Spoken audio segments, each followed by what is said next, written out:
Hello, this is my new video in my series, Reading Old Newspapers. I have a different series of different things that I do. So first of all, like I always say in my videos, my audio breaks up and skips and misses some stuff. I'm sorry if that happens, but I still post it with the mistake, with the error. So I'm sorry if that happens. The audio system, my computer is a piece of junk. And I think the software that I use is a piece of junk too. But I've already set it up the way I wanted it, and this is what I'm using. So let's get to this. Okay. So basically, I have a subscription to newspapers.com, and we go through the old newspapers. Okay, let's do this. Let's go to something really old. United States. Let's go to Iowa. Cedar Falls, let's try. Is there anything old? Ooh, 1860. That's pretty old. Let's try 1861, just for the heck of it. Cedar Fall Gazette. And it's April, so we'll do April. We have 4 choices. April 19th, let's do. 4 pages. Because it's the old days. 4 pages probably took forever to do. Like, typesetting it and all that. Okay, let's do this. Cedar Falls Gazette. I doubt there's going to be any photos.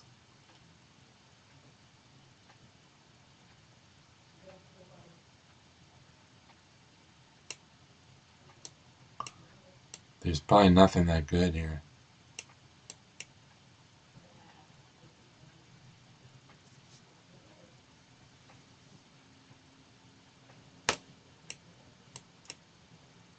So hard to read.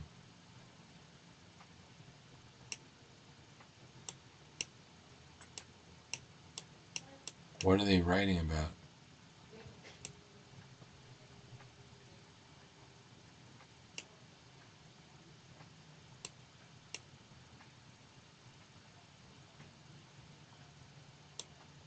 Okay, let's see. Incident of Western Life by E.W. Davies.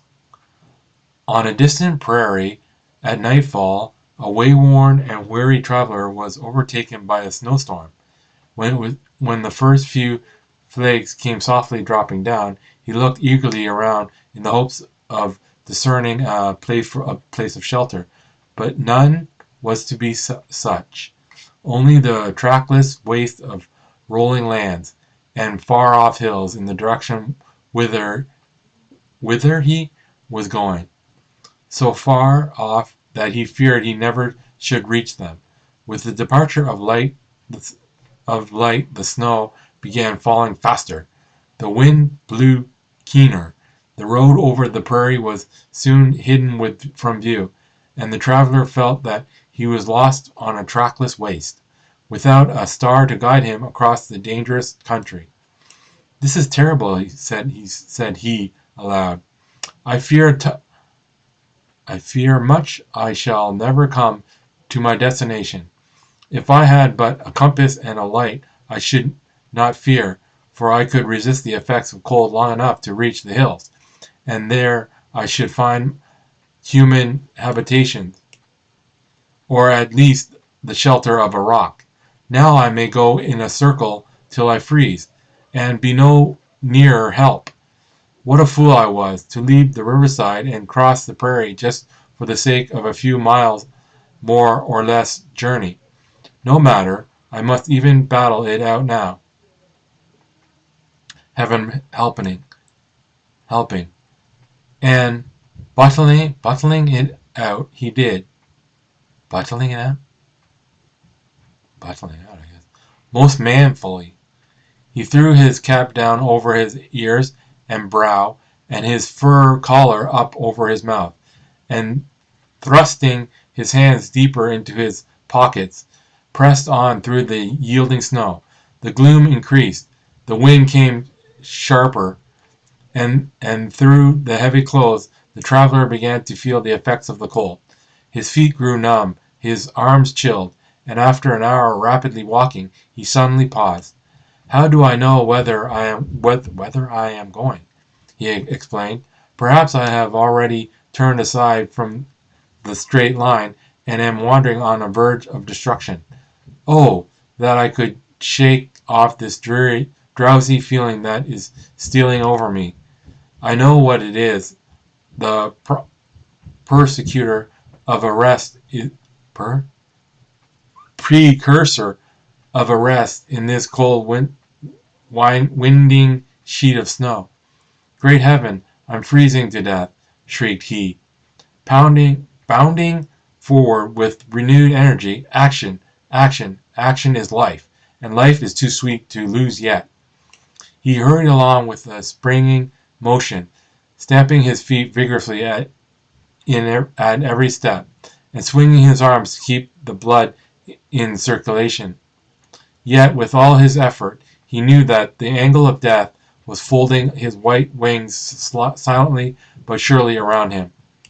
"Despair, no!" he cried. "Not while the memory of my loved wife and dear children is left to me. I will struggle on for your sakes, and fight the storm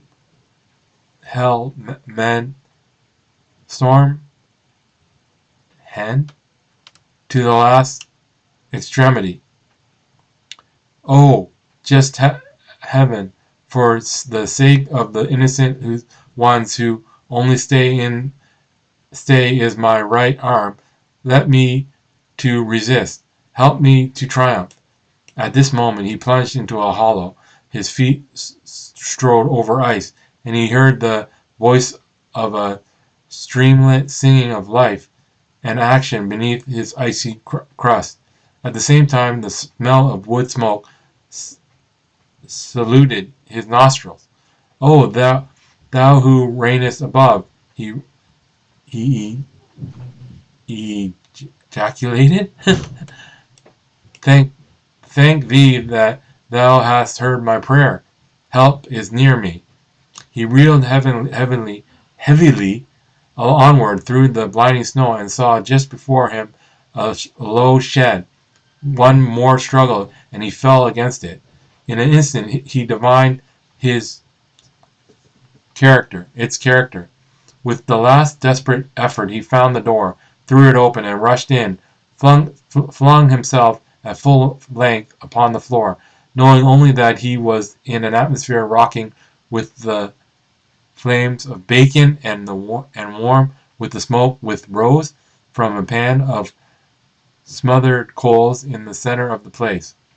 It was a settler's rude smokehouse, left to care for itself during the long winter's night, and the traveler's grateful heart sent up a tribute to heaven for thus placed to refuge in the desert of snow.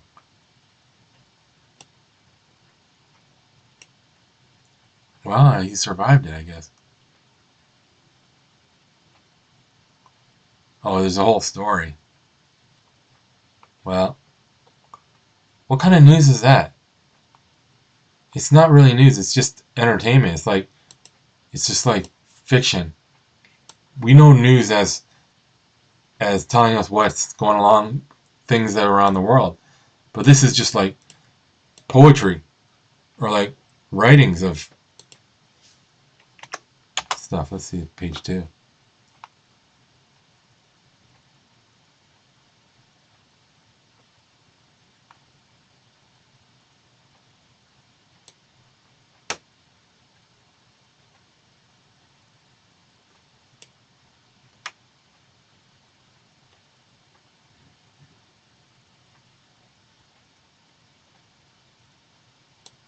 Thrilling war news. That might be interesting.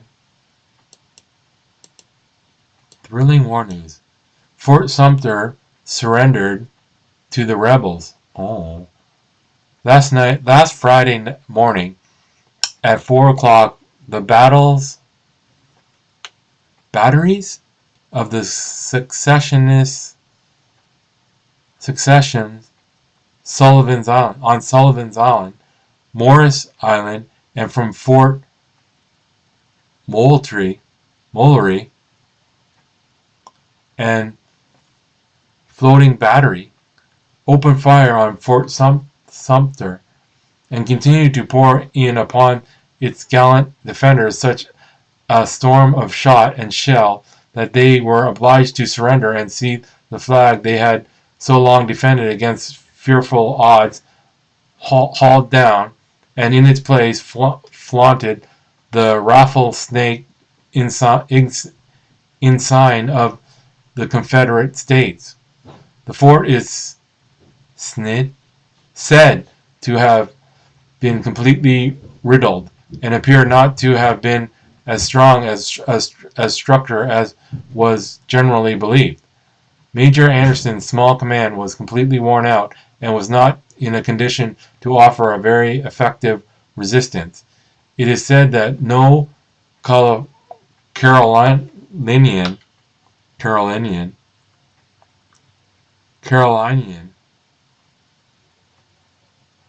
were hurt, and that only 5 in Fort Sumter wounded. The wonder is how such a tremendous commanding as this is reported to have been could have resulted in the loss of no lives. Oh.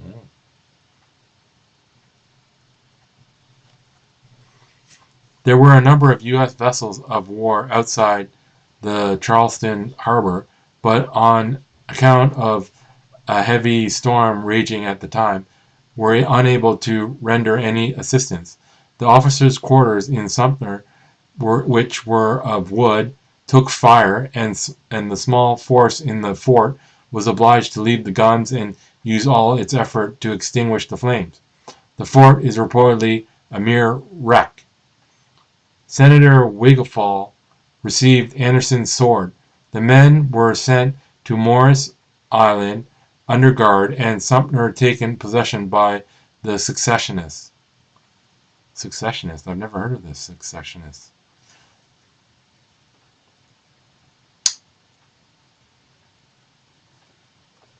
Fort Sumter. I know. I've heard of Fort Sumter. President's Proclamation. Washington. Whereas the United States laws have been and are opposed as several states by combinations too powerful to be suppressed in the ordinary way, I call for the militia of the several states of the Union to the agreement number of 75,000 to suppress said combination and execute the laws. Okay. I appeal to all loyal citizens to fusillate,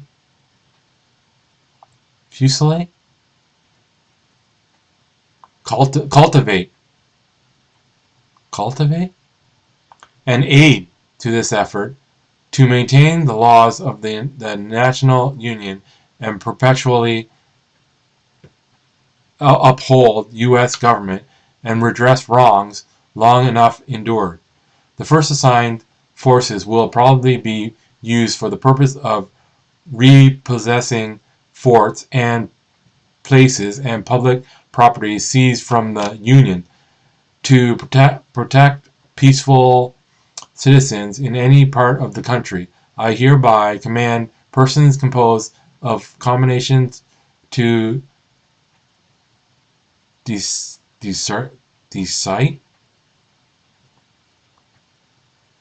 recite within 20 days of this date, from this date. I hereby convene both House of Congress for 4th July next to deliberate upon measures of public safety. Signed, Abraham Lincoln, President of CU, by W.H. Seward, Secretary of State. President of what? United States? U.S.? Oh, Abraham Lincoln.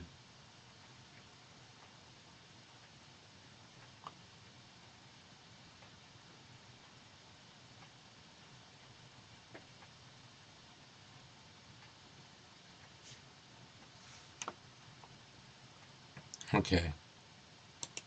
He wants to lay down the law, I guess. Okay, let's move to the next page. Advertisements.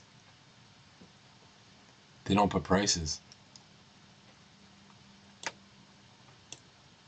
Iowa Iron Works.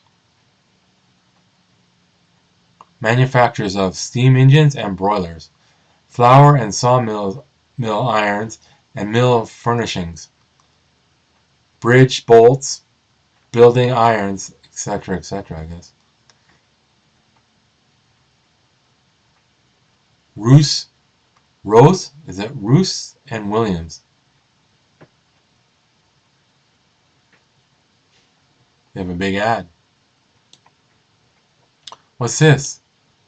Von Saun and Hunt, wholesale and retail dealers of dry goods, groceries, boots and shoes, ready-made clothes, hats and caps, queensware, stoneware, nails, AC, and C. We have now in store the largest stock of the above named goods ever brought west of Dubuque, I think that is, and have selected it expressly for this market. Prices will speak for itself. Call and examine and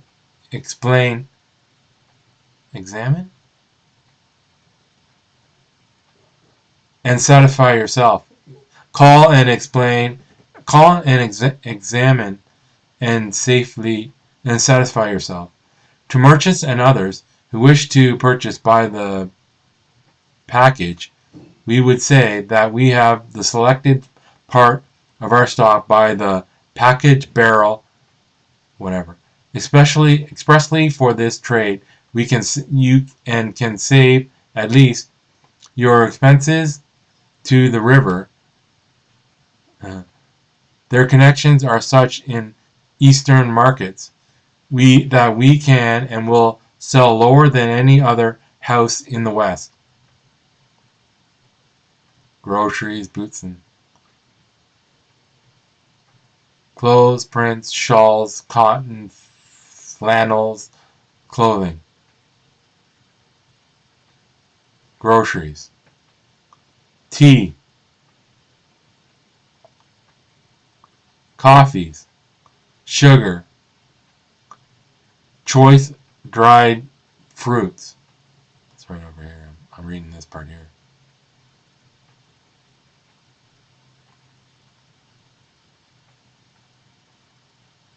Okay. We got stuff for sale. Last page on this one.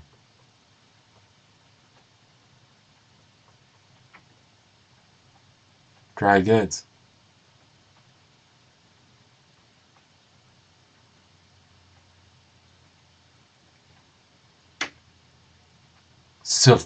Cephalic pills. Cure sick headache, cure nervous headache, cure all kinds of headache. Let's zoom into this. By the use of these pills, the periodic attacks of nervous or sick headache may be prevented. And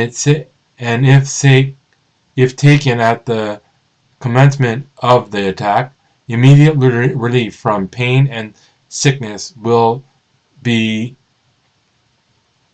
obtained. They seldom fail in removing the nausea and the headache to which females are subject. They set gently upon the bowels, removing coat. I don't know what that word is.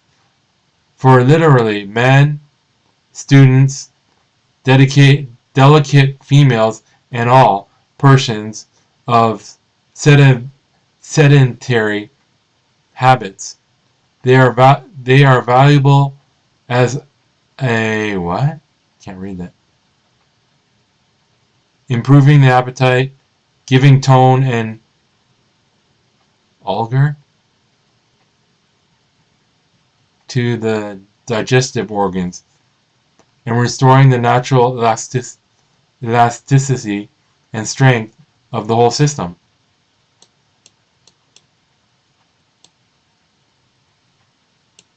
Okay.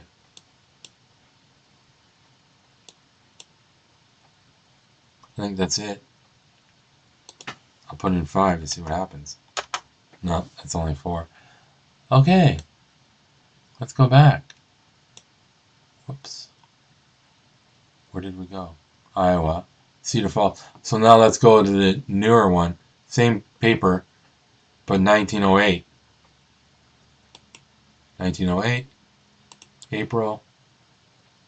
Friday, Tuesday, or Friday? Let's try. Oh, today's May. We're in the month of May now. Let's do May. Sorry, I got that wrong. We're in the early May, so let's do early May. 7 pages. Cedar Falls, 1908.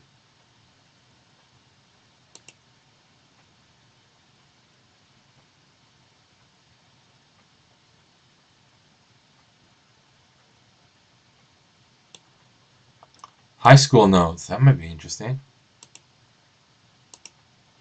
High school notes. Mrs. Windsor was visiting a high school Tuesday. Miss Parr has been hall monitor at noon for the past week. Mr. Shearer of the Newcomb Publishing Company was in the building Wednesday.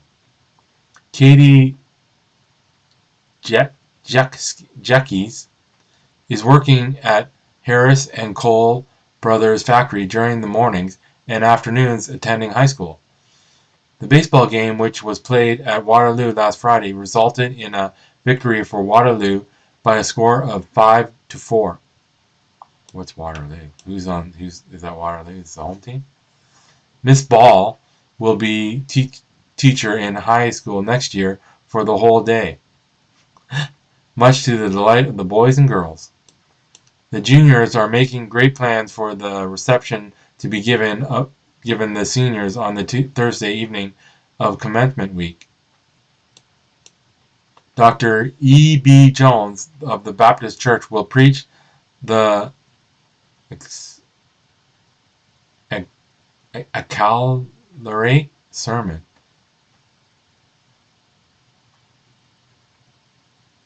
Baccalaureate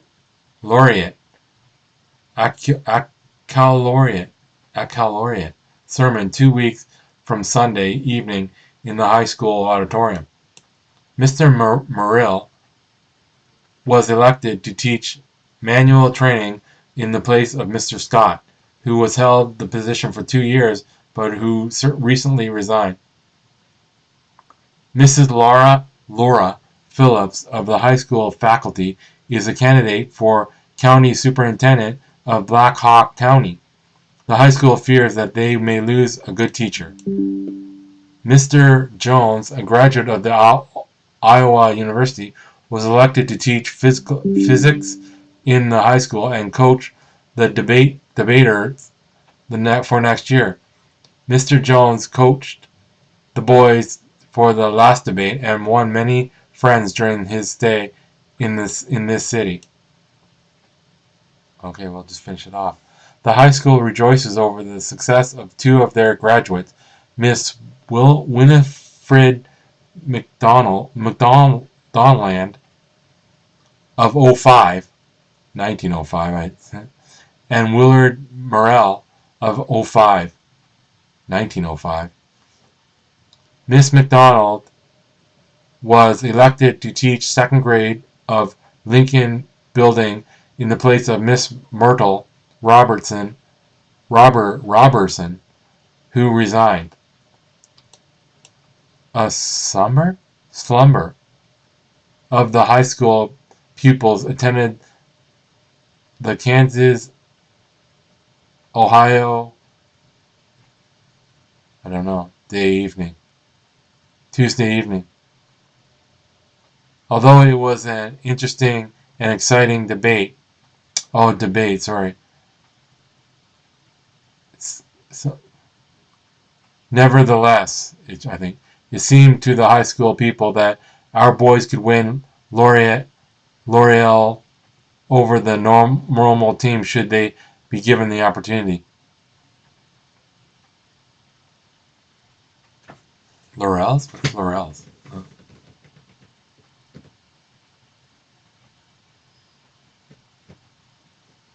Oh, look at this. To give prices.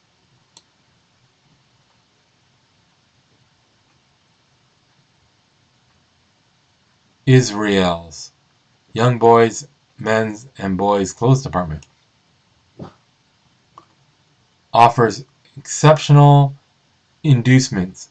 We are now showing the handsomest lines of boys' clothing in what was ever our good fortune to secure.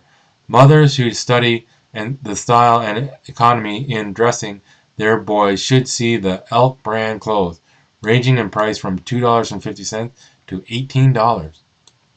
Look at that smart kid. The high socks. The high socks. Double-breasted.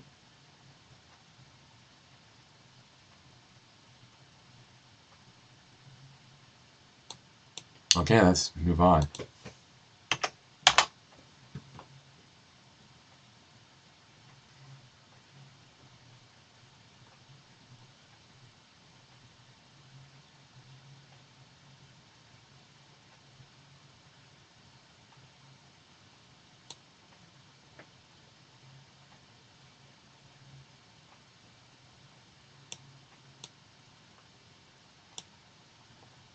Uh-oh.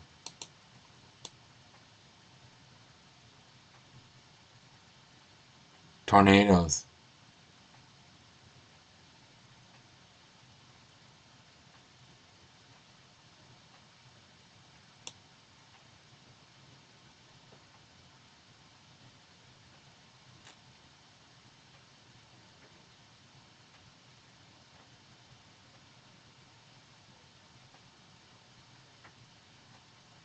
Huh, I don't know what to read here.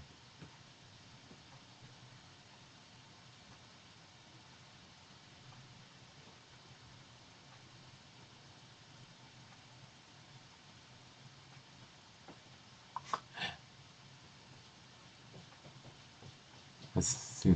This says Jap cruiser. Disaster to Jap cruiser.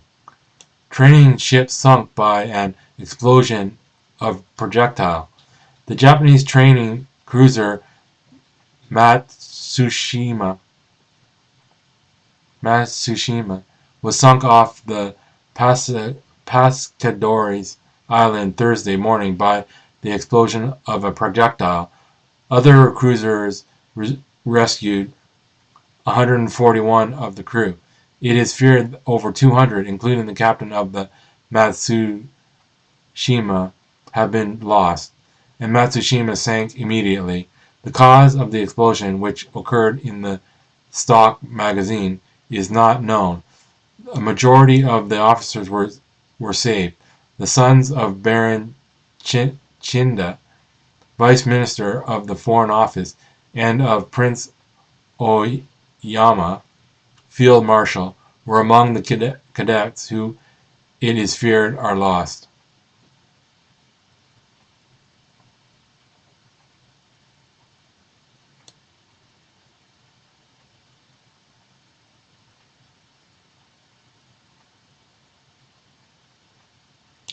Businessman in scandal.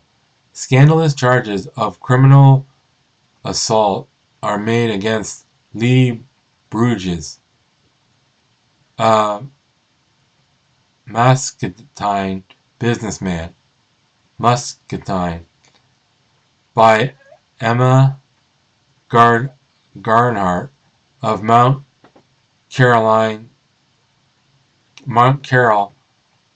Illinois, I guess, who accompanied him to a Texas land excursion. She sued him for $10,000 damages, and defendant's attorney Lane and Walterman have filed a demurrer denying future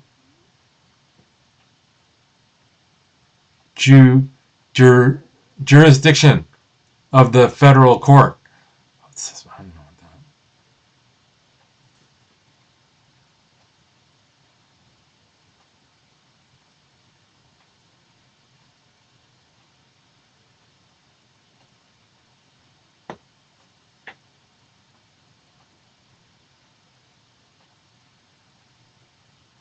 Accused who accompanied him to a Texas land excursion. She sues him for damages.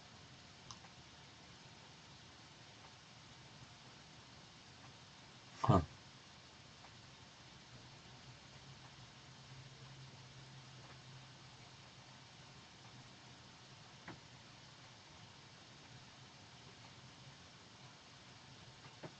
Young woman drinks lie. Helen Kruger, age 20, daughter of Henry Kruger, a wealthy farmer living 1.5 miles northeast of Baxter, attempted in commit suicide recently by drinking concentrated lye. Ill health was the cause of the act. She cannot live. Concentrated lye, LYE.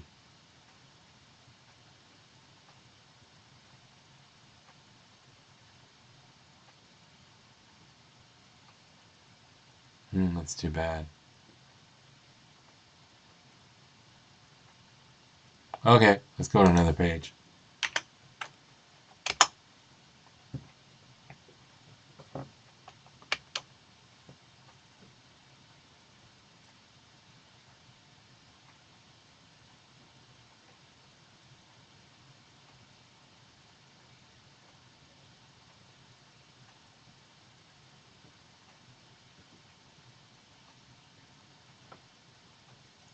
What the hell is this? A Michigan man ate 3 electric lights in an attempt to commit suicide. Some people attempt to make light of death. Is that a joke? New York families of wealth appear to be able to buy anything but domestic happiness. If Uncle Sam has $1 billion in gold in his pocket, he ought to get over his nervousness. The United States will have the first armored fleet that ever looped the loop around the world. China wants to see the American fleet, so if anything happens, she will know what struck her.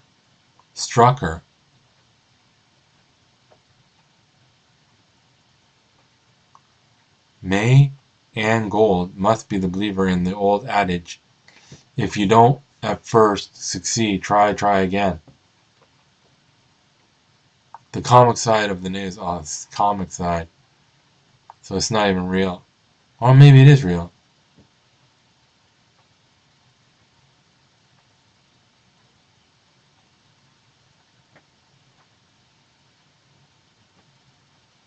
Okay, let's see here. Let's pull out.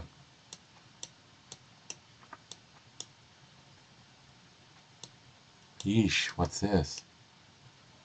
Season of the cyclone. Killed and injured.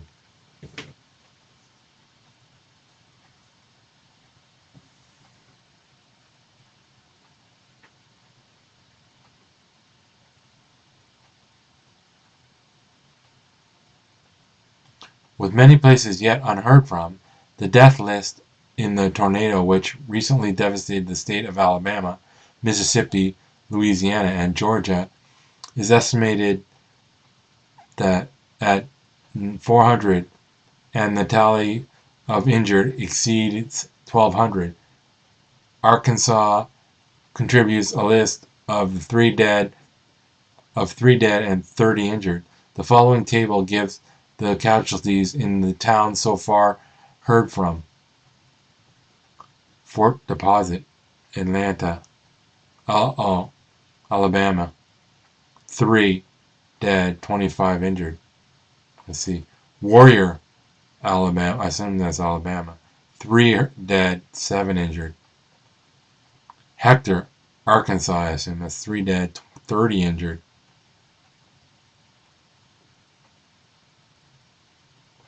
Fayette County, Mississippi, 3 injured, 75, or 3 dead, 75 injured. Ooh, look at that number, that's high. Purvis, Mississippi, 62 dead, 250 injured.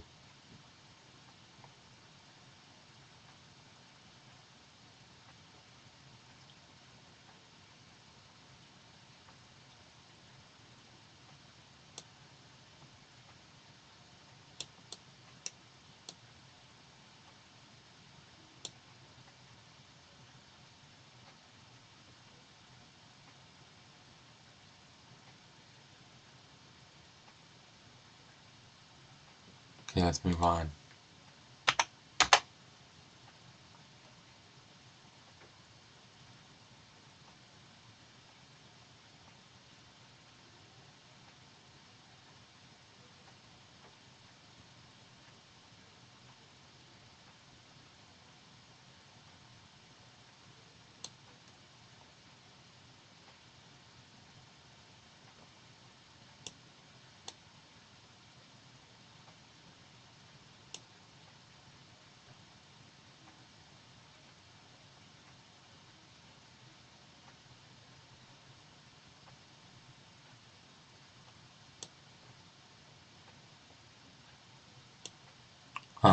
Special announcement.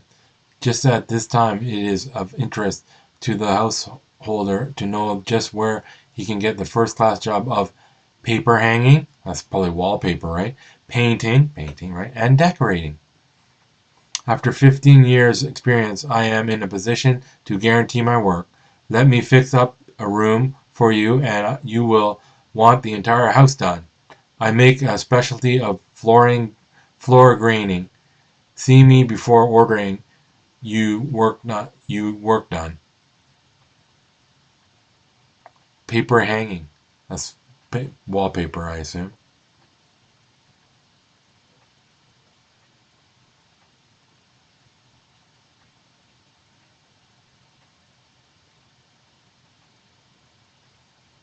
Let's read this here. Regimental and brigade reunions. Vicksburg National Military Park, Vicksburg, Mississippi, May 22, 1908. Attention of comrades of the 21st, 22nd, and 23rd Iowa Regiment and the 11th Wisconsin Regiment, and also of all survivors of the campaign and siege of Vicksburg and their friends, is called to reunions as above.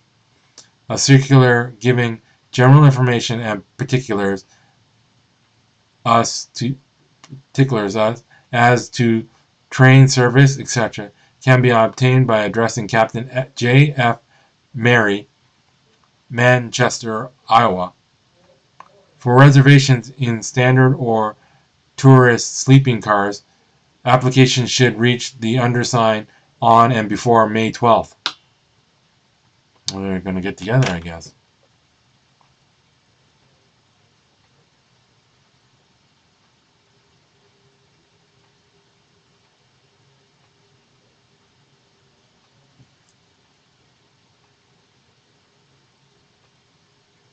Cool. What's this?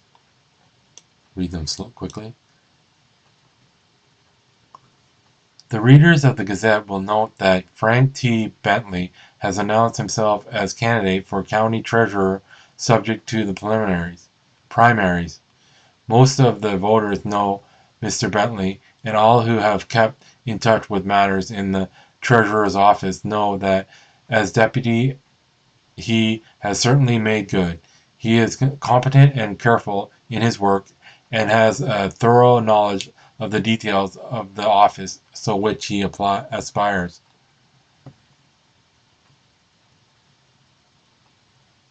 County Treasurer. Down below here. The liquor interests have always made themselves obnoxious, and now they are making themselves ridiculous. Who can conceive of more ridiculous attitude for them than that of posing as temperance reformers? And yet that is what they are doing. They propose to aid the cause of wiping out the saloon. This is what the president of the United Brewing Company says. The brewers are ready to cooperate with the reform organizations to clean up the saloons. Saloons that cater to the vicious element in society must be suppressed. All saloons not only cater to the vicious element, but they create this element. The liquor men will play into the hands of the temperance forces until they have a good opportunity to betray them. Okay, let's move on.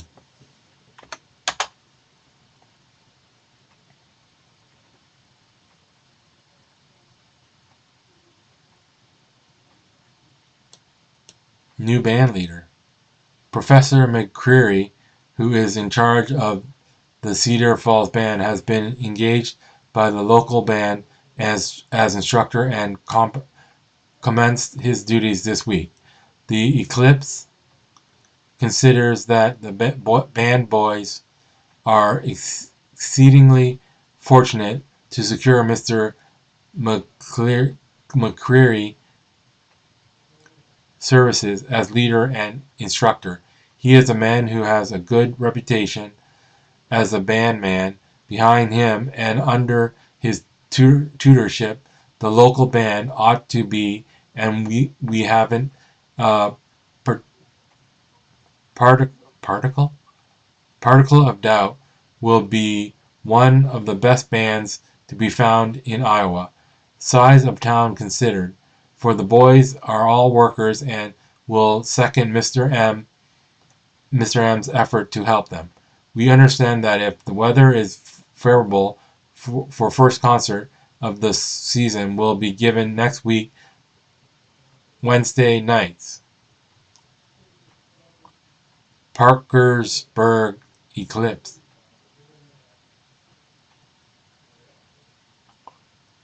Saluting policemen.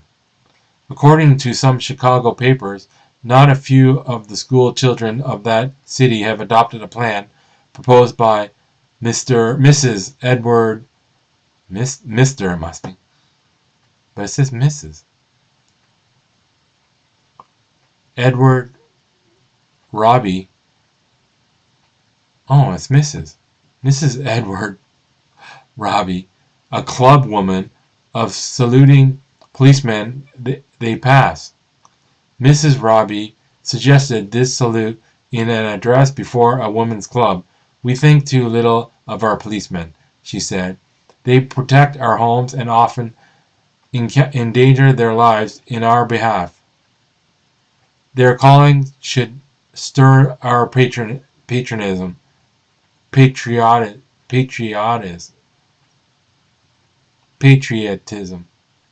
and every child should be taught to salute the star which the policeman wears. Now this is certainly a new idea, and those who wear the star should try to prove worthy of it, and they will receive from the public that honor and praise, deference, and respect to which they are entitled. Okay,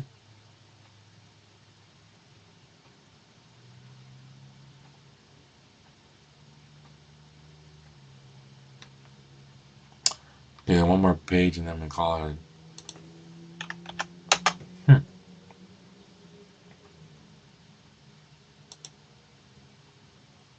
For and about women.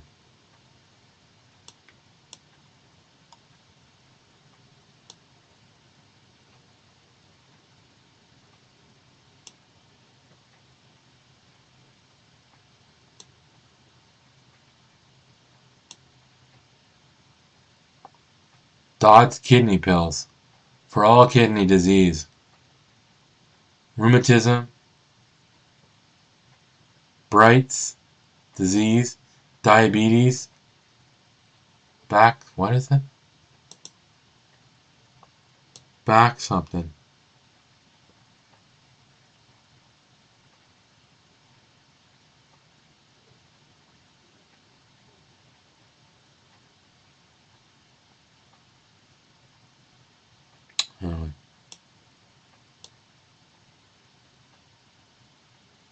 New style of sleeping car. On the shoreline of the New York and Hartford Railroad, a new style of sleeping car has been adopted for the Midnight Express. It was used for the first time a few nights ago on the express leaving the city at midnight, says somebody. It's all mixed up. Instead of the berth being separated from the rest of the car by curtains, each passenger will be able to obtain a compartment which approaches in size the average size single rooms of a hotel, and fitted with toilet conveniences. There will be 10 of these in each compartment with 2 hearths in each room. The rooms will open on a corridor running the length of the car, and 9 be taken in suites, and may be taken in suites. Doors open from one compartment to another so that members of the same party will not be separated. In the new cars, rare woods have been used. In one compartment, the finishings in tiger wood, which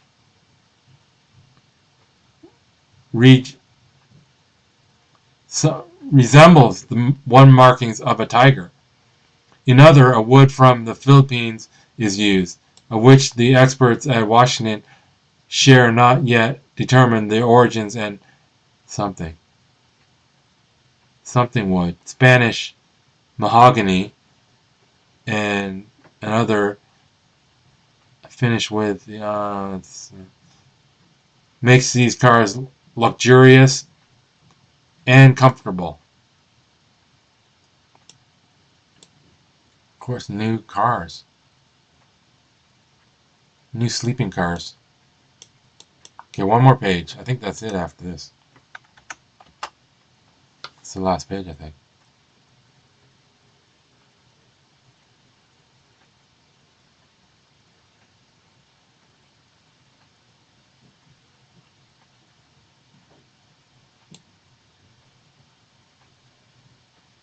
Buying paint blindly. Many people look upon paint buying as a lottery, and so it is the way they do it. It is not necessarily so, however. Pure white lead and unused oil, or linseed, pure white lead, so I said pure wet lead, and linseed oil are essential elements of good paint. Adulterants in white lead can be easily found by the use of a blowpipe, al- alterations, altera- alterations, alterations in linseed oil can be detected with a fair degree of certainty. See that these two elements are pure and properly put on, and the paint will stay put.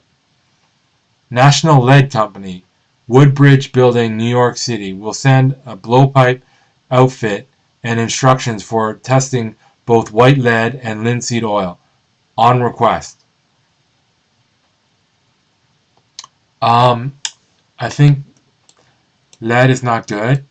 That's lead paint is found out. Now we know that lead paint is crap. Anyways, okay. $3, $3.50. W.L. Douglas. Shoes. Shoes at all prices for every member of the family. Men's, boys, women, misses, and children. W.L. Douglas. Douglas? With a V though. Douglas. Makes and sells sells more. Men's $2.50, $3 and $3.50 shoes than any other manufacturer in the world because they hold their shape, fit better, wear longer, and are of greater value than any other shoe in the world today. W.L. Douglas. I'm going to say Douglas.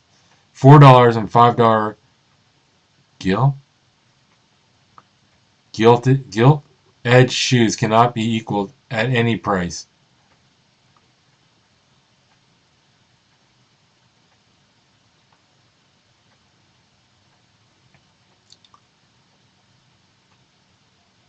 Huh. Okay.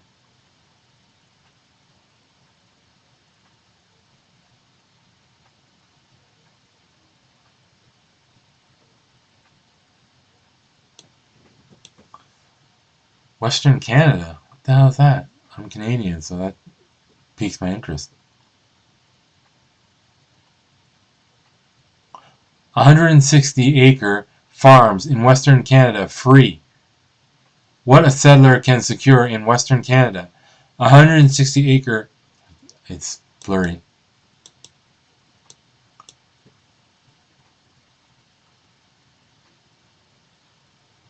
Free.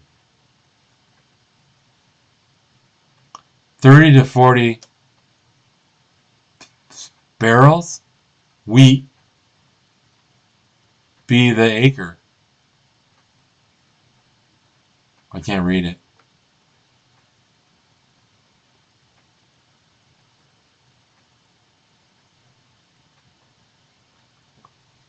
You can get free land? Really?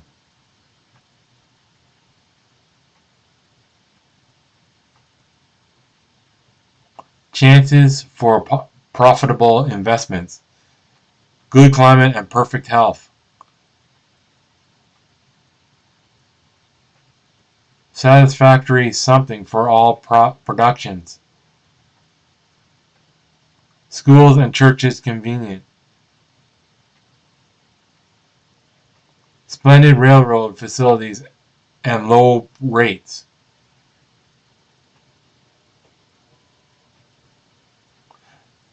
Good laws with low taxation. Huh. Free land. Is that right? 1908? Okay. I think that's what I'm going to call it. It's almost been an hour. Holy smokes. That was fun. This is one of my longest videos. It's going to take forever me to upload it to YouTube. It's going to take me like 10 hours. I feel bad because I'm using up the data for the house. Okay. That was interesting. It was only one paper. Where was it? Cedar Falls Gazette. It was Iowa, wasn't it? I gotta remember that for my posting the name. Okay, so signing off. Remember, live your life and see what happens. Okay, later.